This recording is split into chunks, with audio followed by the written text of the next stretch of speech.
Hey there, tech enthusiasts. Welcome to our quick tutorial on how to share Keynote presentation 2025. If you're a Mac user who's created an awesome slideshow and needs to get it out there, you're in the right place. Keynote, Apple's powerhouse for presentations, has some exciting updates in 2025 that make sharing easier than ever. Whether you're collaborating with a team or sending files to colleagues, let's dive right in. First things first, open your Keynote app on your Mac or iOS device. Launch the presentation you want to share. Now, head to the top menu and click on File. You'll see a Share option. Go ahead and select that.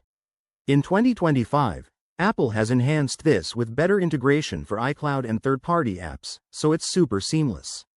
Step 1. Choose your sharing method. If you want to collaborate in real time, pick Collaborate with Others. This lets multiple people edit the presentation simultaneously, perfect for group projects. Just enter the email addresses of your collaborators, and they'll get an invite link. Make sure you're signed in to iCloud for this to work smoothly. Step 2. For sharing a copy, select Send a Copy.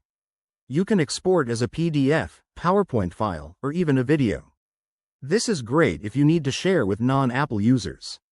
Customize the format, add a password for security, another new 2025 feature, and hit Share. You can email it directly or upload to services like Dropbox or Google Drive. Don't forget the quick share button in the toolbar for one-tap options. If you're on iOS, it's even simpler, just tap the share icon at the top.